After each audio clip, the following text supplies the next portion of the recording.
अभिमन्यु कुमार, सरकार पर देखिए, सरकार की भी बात देखें तो जो एमएसपी में लगातार वृद्धि हो रही है, लागत पर 50% तो दे रहे हैं, खरीदी भी लगातार बढ़ती जा रही है, इस आंकड़े को तो जुटलाया नहीं जा सकता।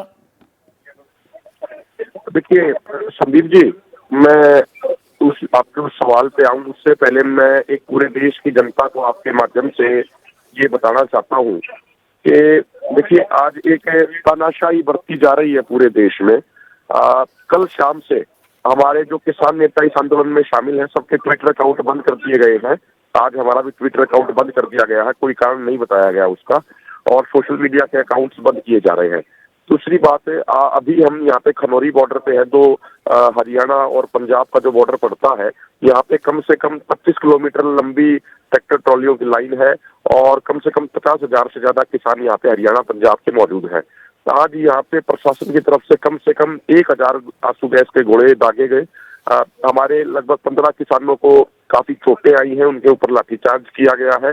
तो अगर आप बैरिकेड पे चढ़ोगे, बैरिकेड तोड़ने की कोशिश करोगे तो पुलिस जवाबी कार्रवाई तो करेगी ना अभिमन्यु? नहीं संदीप जी, मैं एक ये जानना चाहता हूँ, चलिए ठीक है बैरिकेड लगाना उनका काम है, लेकिन पिछले 5 दिनों से हरियाणा में हमारे घरों में जाके हमारी बहन बेटियों, हमारी माता बहनों के साथ पुलिस वाले, जेंट्स पुलिस वाले जाके बदतमीजी कर रहे हैं।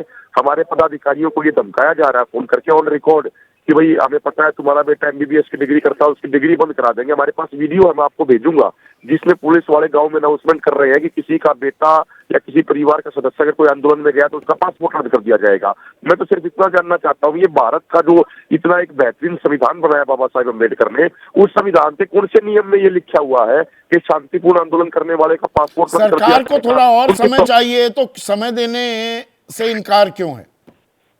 देखिए संदीप जी, पिछले 77 सालों से समय ही दिया हुआ है, अनेकों कमेटियां बनी, कर्मचारियों के जितने भी आयोग कमेटियां बनी, सबकी रिपोर्ट लागू हुई। हमारा तो घिसपिट के 2006-7 में स्वामीनाथन आयोग की रिपोर्ट आई थी, 2024 आ गया, कांग्रेस की सरकार भी देख ली, भाजपा की भी देख ली, तो हमारी रिपोर्ट तो किसी ने लागू नहीं करी।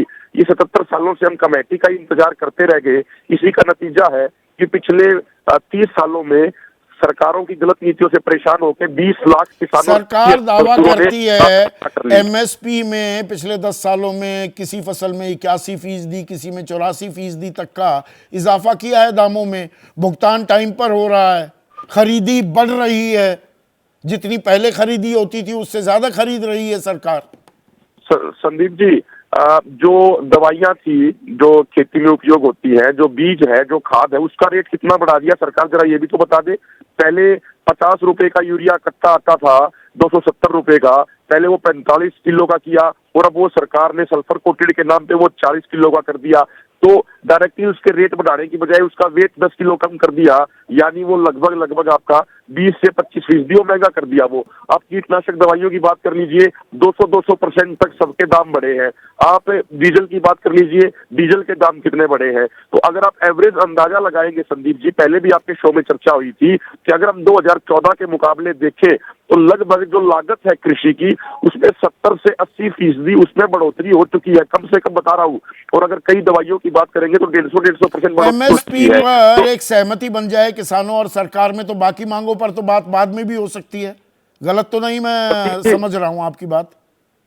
संदीप जी, माननीय डल्लेवाल जी भी बैठे हैं डिबेट में, कल पीयूष गोयल जी और अर्जुन मुंडा जी थे, तो हमारी वहां पे बहस हुई। हमने उनसे एक बात कही कि भाई चलिए, फार्मूला क्या होगा, C2 इनपुट कॉस्ट के हिसाब से कितना हमारा खर्चा आएगा, उस पर हम चर्चा कर लेते हैं। हमारे 5 एक्सपर्ट हमारे बैठ जाएंगे, कृषि के सचिव आए हुए हैं 5, ये बैठ जाएंगे। अगर आप चाहो तो अभी चर्चा कर लो, चाहो तो बाद में करो, लेकिन हम तो आज इतना मांग रहे हैं आपसे, आप कम से कम ये तो कह दो कि 2 MSP सरकार डिक्लेयर करती है, उस MSP से नीचे अगर किसी किसान का अनाज अगर व्यापारी खरीदेगा तो उस व्यापारी के खिलाफ FIR दर्ज करी जाएगी। तो मांग सरल भी लगती है, सरकार को इसमें काफी कुछ कॉम्प्लिकेशंस नजर आती हैं, तो आंदोलन पर फिर से किसान। जैसे ही घड़ी का काटा दोपहर 2:30 पे आए, बबीता जी का दिल सास बहू साजिश के लिए मचल जाए। और ये है इनकी बहू, पूरे दिन ऑफिस की टेंशन हो जाए गॉन जब ये करें अपना फेवरेट शो फ्री टाइम पे ऑन। इनकी तरह आप भी देखिए अपना फेवरेट शो अपने टाइम पर और डाउनलोड कीजिए ABP लाइव ऐप अपने स्मार्ट टीवी पर।